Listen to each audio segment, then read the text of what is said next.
नमस्कार दोस्तों, question discussion के एक और नए वीडियो में आपका स्वागत है। तो चलिए शुरू हो जाइए। क्वेश्चन है कि ग्रहों की परिक्रमा का पथ का आकार कैसा है। तो देखिए, किसी भी ग्रह के परिक्रमा का जो पथ होता है यानी आकार जो होता है वो होता है दीर्घवृत्ताकार।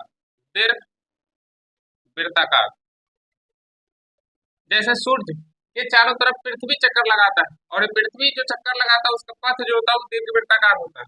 अब आंसर बता दीजिए। कह रहा था ग्रहों की परिक्रमा का पथ का आकार कैसा है। पहला ऑप्शन है गोलाकार, नहीं होगा। बी ऑप्शन है सीधी रेखा, ये भी नहीं होगा। सी ऑप्शन है अंडाकार, ये भी नहीं होगा। और डी ऑप्शन है फैला हुआ वृत्त। अब देखिए, दीर्घवृत्ताकार किसी ऑप्शन में नहीं दिया हुआ, तो देखिए दीर्घवृत्ताकार को ही कहा जाता है फैला हुआ वृत्त। फैला हुआ वृत्त। अब बता दीजिए आंसर क्या होगा। ऑप्शन डी फैला हुआ वृत्त। अगले क्वेश्चन पे आ जाइए। क्वेश्चन है कि जब एक उपग्रह पृथ्वी के चारों ओर 40,000 किलोमीटर त्रिज्या के ग्रह पथ में घूमता है तो गुरुत्वाकर्षण बल द्वारा किए गए कार्य की गणना करें। तो देखिए, कार्य का फॉर्मूला होता है बल गुने विस्थापन। कार्य बराबर होता है बल गुने विस्थापन। बल गुने विस्थापन। अब देखिए, कह रहा था क्वेश्चन कि जब एक उपग्रह पृथ्वी के चारों ओर 40,000 किलोमीटर त्रिज्या के ग्रह पथ पर घूमता है, यानी 40,000 किलोमीटर त्रिज्या के ग्रह पथ पर घूमता है तो गुरुत्वाकर्षण बल द्वारा किए गए कार्य की गणना करें। तो देखिए, वृत्ताकार पथ पर घूम रहा है और वृत्ताकार पथ पर जो घूमता है तो उसके लिए विस्थापन होता है 0। और जब विस्थापन 0 होगा तो बल कितना होगा, तो विस्थापन 0 हो जाएगा तो कार्य क्या हो जाएगा 0। तो बता दीजिए इसका आंसर क्या होगा 0। Option A. अगला क्वेश्चन है कि पृथ्वी की सतह पर प्लायन वेग लगभग डैश है। तो देखिए, कह रहा है कि पृथ्वी की सतह पर प्लायन वेग लगभग डैश है। तो देखिए, प्लायन वेग क्या है। प्लायन वेग, एस्केप वेलोसिटी। देखिए, प्लायन वेग की बात करें, प्लायन वेग उस वेग को कहा जाता है जिस वेग से किसी वस्तु को या किसी पदार्थ को फेंकने पर वापस लौट करके नहीं आए तो उस वेग को प्लायन वेग कहा जाता है। पृथ्वी पर प्लायन वेग की बात करें, पृथ्वी पर प्लायन वेग होता है 11.2 किलोमीटर पर सेकेंड। यानी पृथ्वी पर से किसी वस्तु को कितना 11.2 किलोमीटर पर सेकेंड अगर इस वेग से फेंक दिया जाए तो लौट करके नहीं आएगा, उसी वेग को कहा जाता है प्लायन वेग। चंद्रमा पर बोलेगा, चंद्रमा पर प्लायन वेग तो होता है 2.35 किलोमीटर पर सेकेंड। और सूर्य पर बोलेगा, सूर्य पर प्लायन वेग होता है 42 किलोमीटर पर सेकेंड। यानी पृथ्वी पर होता है 11.2 किलोमीटर पर सेकेंड, चंद्रमा पर होता है 2.35 किलोमीटर पर सेकेंड और सूर्य पर होता है 42 किलोमीटर पर सेकेंड। सबसे कम प्लायन वेग होता है चंद्रमा पर। अब बता दीजिए इसका आंसर क्या होगा। कह रहा है कि पृथ्वी की सतह पर प्लायन वेग लगभग डैश है, कितना है 11.2 किलोमीटर पर सेकेंड। देखिए किस ऑप्शन में, ऑप्शन डी में। अगला क्वेश्चन है कि भूकेंद्रीय और सूर्य केंद्रीय शब्द किससे संदर्भित करते हैं। तो देखिए, कह रहा है कि भूकेंद्रीय और सूर्य केंद्रीय शब्द जो है किससे संदर्भित करते हैं। तो भूकेंद्रीय की बात करें तो पृथ्वी से संदर्भित है और सूर्य केंद्रीय की बात करें तो सूर्य से संबंधित है। अब देखिए, पहला ऑप्शन है पृथ्वी और सूर्य के चारों नक्षत्रीय वस्तु की गति को प्रतिबंधित करने वाले नियम को। तो देखिए, अभी बताए थे कि भूकेंद्रीय किससे संबंधित है, पृथ्वी से, और सूर्य केंद्रीय किससे, सूर्य से। तो देखिए, पहला ऑप्शन में लिखा हुआ है पृथ्वी और क्या सूर्य। इसका आंसर क्या होगा, ऑप्शन ए। अगला क्वेश्चन है कि ग्रहों की गति के बारे में निम्नलिखित में कौन से कथन सत्य है, यानी सही चुनना है। पहला ऑप्शन है एक ग्रह की कक्षा 2 केंद्र बिंदुओं में से एक सूर्य के साथ अंडाकार। अगर आप ग्रह के नियम पढ़े हुए तो उसमें आपको ग्रह के प्रथम नियम में बताया गया होगा कि किसी ग्रह की जो कक्षा होती है उसकी 2 केंद्र बिंदु होता है और 2 केंद्र बिंदु में से एक सूर्य के साथ अंडाकार होता है। ये ग्रह के प्रथम नियम में बताया गया था। तो बता दीजिए, पहला ऑप्शन कह रहा था कि एक ग्रह की कक्षा 2 केंद्र बिंदुओं में से एक सूर्य के साथ अंडाकार होता है, ये सही बात है। तो बता दीजिए इसका आंसर क्या होगा, ऑप्शन ए। अगला क्वेश्चन है कि एक भू स्थिर उपग्रह 35,790 यानी 35,790 किलोमीटर ऊंचाई पर एक कक्षा के पूर्ण परिक्रमण पर कितना समय लेता है। तो देखिए, एक होता है भू स्थिर उपग्रह, एक होता है भू स्थिर उपग्रह, भू स्थिर उपग्रह,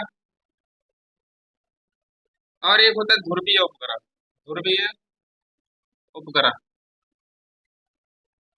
इसके परिक्रमण काल की बात करें, यानी एक परिक्रमण कितना टाइम में लगाता है, तो ये 24 घंटा में लगाता है, 24 घंटा।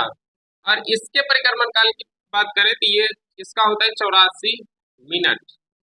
यानी कह रहा था एक भू स्थिर उपग्रह यानी भू स्थिर उपग्रह 35,790 किलोमीटर ऊंचाई पर एक कक्षा के पूर्ण परिक्रमण यानी एक परिक्रमा करने में कितना समय लेता है?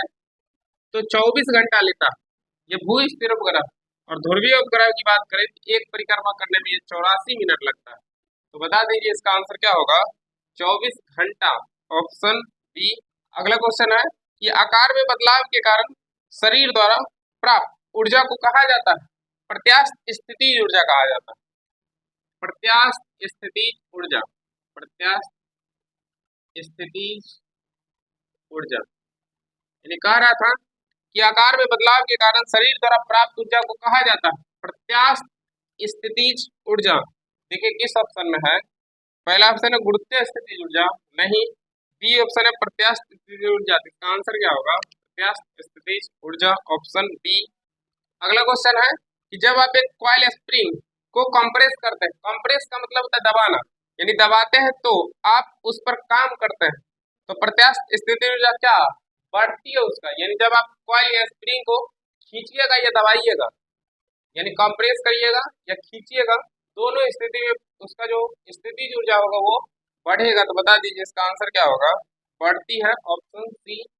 अगला क्वेश्चन है सीजीएस प्रणाली में विकृति की इकाई है। तो देखिए जब भी आपको यूनिट पूछे तो यूनिट निकालने से पहले आपको उसका फॉर्मूला पता होना चाहिए। अगर फॉर्मूला अगर आपको पता है तो आप उसका यूनिट लिख सकते हैं। तो देखिए विकृति की बात करें, विकृति बराबर होता है, विकृति बराबर होता है परिवर्तित लंबाई बट्टे मूल लंबाई, परिवर्तित लंबाई बट्टा मूल लंबाई। अब देखिए जब इसका यूनिट निकालिएगा इकाई, तो देखिए ऊपर भी लंबाई ऊपर भी लंबाई, तो लंबाई का यूनिट होता है मीटर और नीचे भी मीटर, कट जाएगा, मीटर मीटर खत्म। इसका मतलब विकृति इसका कोई मात्रक नहीं होता, कोई मात्रक नहीं होता है। अब बता दीजिए आंसर इसका। कारण सीजीएस प्रणाली में विकृति की इकाई है, मात्रक नहीं होता है, तो इसका आंसर क्या होगा?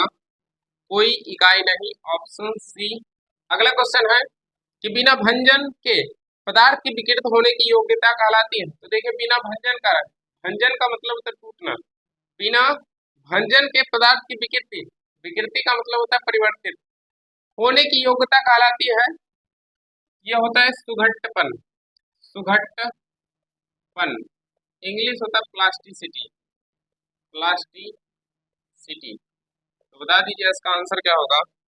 कह रहा था कि बिना भंजन के पदार्थ के विकृत होने की योग्यता कहलाती है क्या? सुघट्टपन, ऑप्शन सी। अगला क्वेश्चन है कि पूर्णतः प्रत्यास्थ वस्तुओं का प्रत्यास्थापन गुणांक कितना है? तो देखिए एक होता है पूर्णतः प्रत्यास्थ, पूर्णतः प्रत्यास्थ, अप्रत्यास्थ, अप्रत्यास्थ, और एक होता है पूर्णतः अप्रत्यास्थ, पूर्णतः अप्रत्यास्थ। अब देखिए कि पूर्णतः प्रत्यास्थ की बात करें तो इसका इलास्टिसिटी गुणांक जो होता है ई जो होता है वो होता है 1, और अप्रत्यास्थ इसकी बात करें तो इसका इलास्टिसिटी गुणांक जो होता है यानी प्रत्यास्थता गुणांक जो होता है 1 से छोटा होता है, और इसकी बात करें तो इसका होता है 0।